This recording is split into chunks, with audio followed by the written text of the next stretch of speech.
A crash will undoubtedly occur in the near future, and from the ashes will emerge a new monetary system. You came here for the truth, so let me unveil that for you. Today we are going to discuss so much, and I just want to get to this article first out of CNBC, talking about the former Federal Reserve Chairman Alan Greenspan. This is a very intelligent individual, and obviously he had been persuaded by the dark side, shall we say, to join the Federal Reserve. His early work was definitely on point. He believed in sound money. And just get to this right here. The massive QE bond buying programs in the U.S. have not led to an overvalued stock market, though there may be overheated pockets. That's what he said. So let's read his actual quote and get a feel for this. We can't argue that we're extremely overvalued in the marketplace. That's a quote. Then he continues on. Even though you are talking about individual bubbles. So, he goes on to say other things, but he does admit that they are extremely overvalued, but says, no, you're not in a bubble yet. Now, that could be the case because he does believe, and he has said this publicly, that there is no reason why the Federal Reserve cannot pay any debt simply because they can pay money or print money to do so. And I'm paraphrasing him, but that is what he said. And essentially, they've got a long way to go. They're only in the trillions, and I say only, in the trillions of dollars being printed.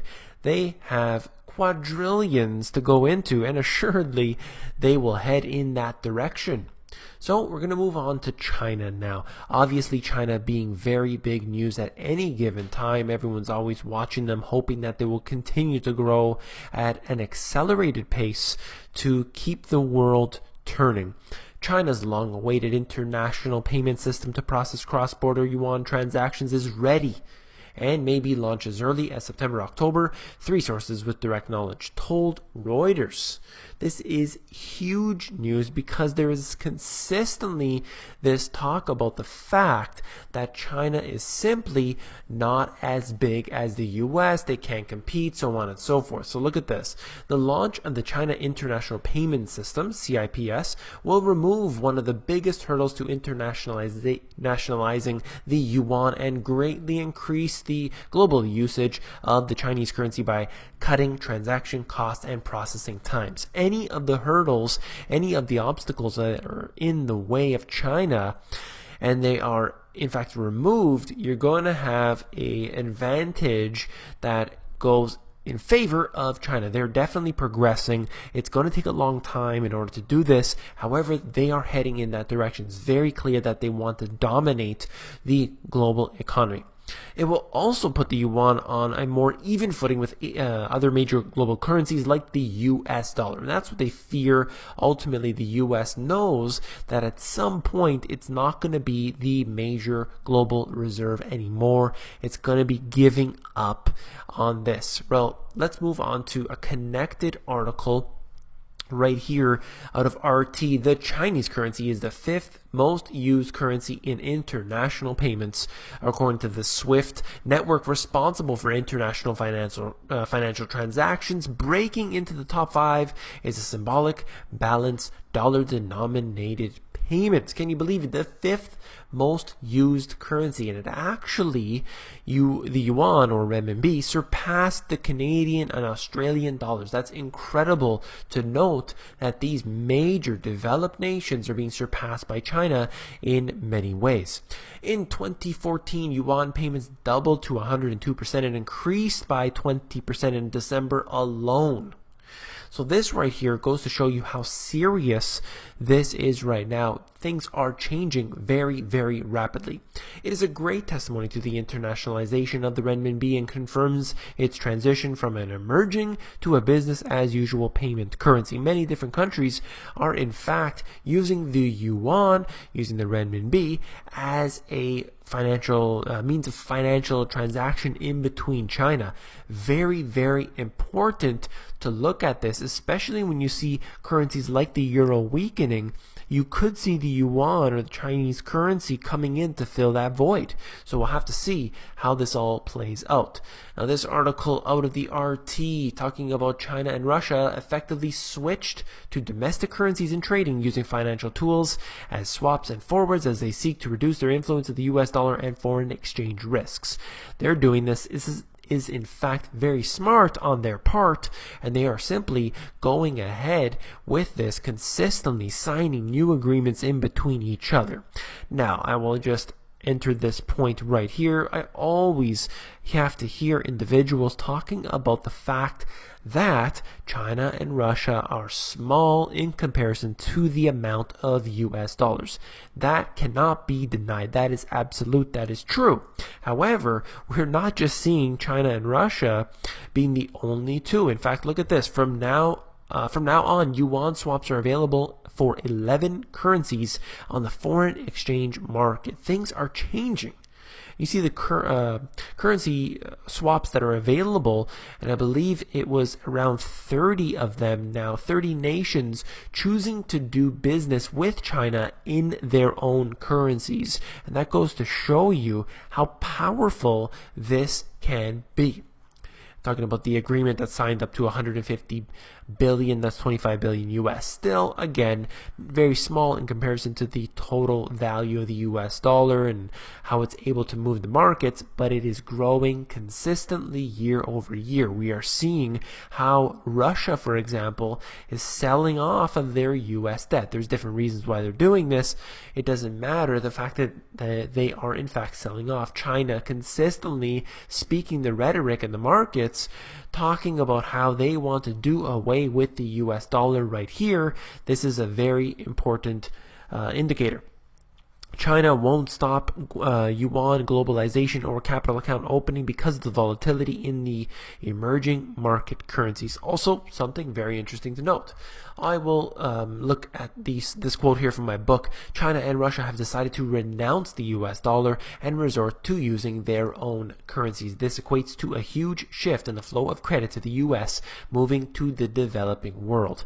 Something that I've consistently brought up over and over. Again, I won't get into any more from the book today. I just want to move on very quickly. So much to discuss. This is it. The UK is now the topic, so I'll move on to that. The UK Treasury is not taking the steps required to prepare Britons for another financial meltdown, cross-party committee of MPs warned on Monday. So here we are, several years after the financial crisis, and they're still talking about not being ready, not being prepared.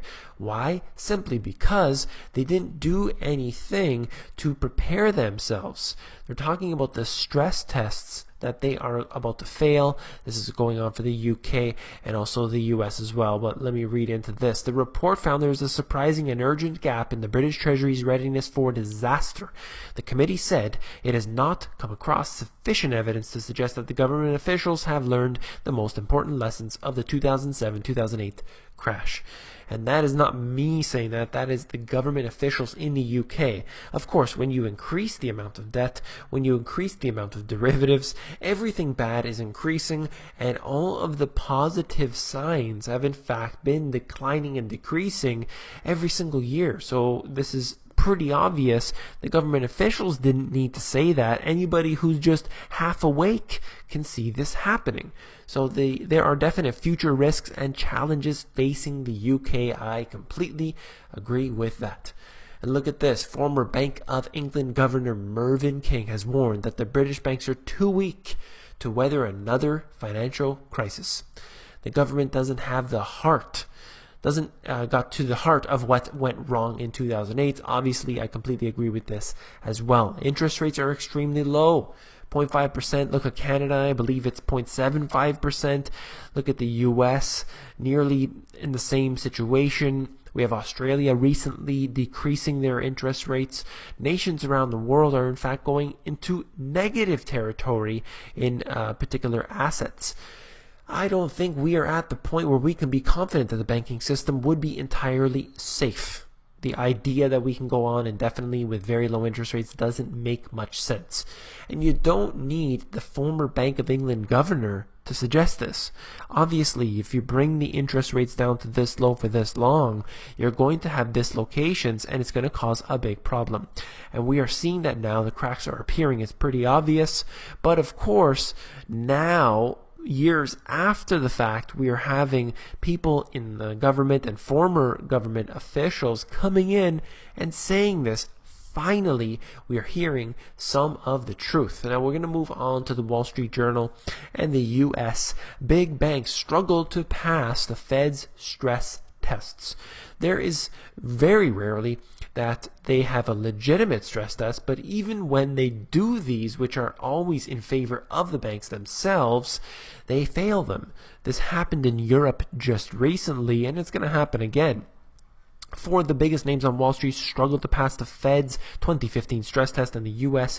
units of two foreign banks fell short, underscoring the constraints and the annual exercise imposed at the largest banks more than 6 years after the 2008 crisis. When you look at the derivative exposure that is going on, not just in the U.S., but all of these major banks that you keep hearing about in the news, you have to realize the fact that it is never possible to be bailed out. One bank, such as the Deutsche Bank or even JP Morgan, have more derivatives than the entire GDP of the world, and this is the GDP that includes illegal activity. We all know how the fraudulent activity, particularly in Italy and Spain and other countries in Europe, are using illegal activity to actually support their GDP. This is public information. So, of course, you're going to have these type of problems. They're going to continue. The Federal Reserve stress test means nothing really, because the Federal Reserve itself is bankrupt, it's fraudulent, and then you have the rating agencies around here that we're supposed to be trusting. However, they rated the most garbage assets possible at AAA. So how in the world can you trust them? The fact is that you absolutely cannot. And this is just one more thing I wanted to leave with. This is out of the Washington Times. Obamacare exchange customers could see a significant spike in their premiums over the next few years as insurers face pressures from both the government and the marketplace, according to the CBO. Now, when they brought in Obamacare, it was said that, of course, you'd be able to keep your doctor. If you like your doctor, you can keep your doctor. That's a quote. And then we found out that he lied afterwards. He also said it is specifically not a tax. But then we found out later from various individuals that, in fact, it was not just a tax. It imposes 21 new taxes in different ways. So, once again, another lie. And then they said it would not increase the amount that you pay for your healthcare. And here they are. You could see a significant spike. To move on, the CBO said the exchanges and the other new medical coverage under the Obamacare will cost the government slightly more than $500 billion over the next 5 years, which is about $200 billion less than the $700 billion projected when the law was enacted in 2010. They could say anything they want.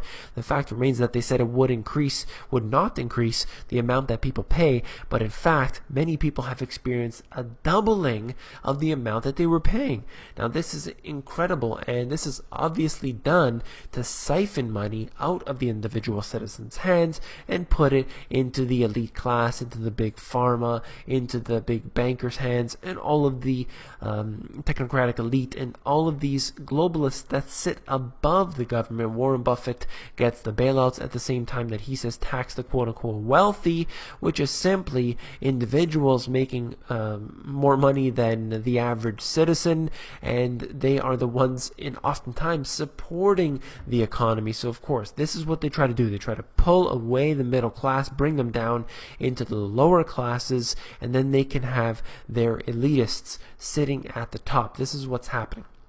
If you found this video informative, please give me a thumbs up. I would ask you to be a subscriber on here on the YouTube channel. We are over 17,000 subscribers on here. I receive emails every single day. My inbox is consistently flooded, but I'm always replying back. The best place to get me is at the Insider, so you definitely want to get me on there. My other email, david@themoneygps.com, is something that I reply to after emptying out the inbox for the insiders, just to let you know. And once again, I'll just mention right here, if you want to get me on a consultation, please do not message me in the YouTube comments. It's very hard for me to get back to these comments. I try to as much as possible, but the best place is definitely to email me if you need a consultation.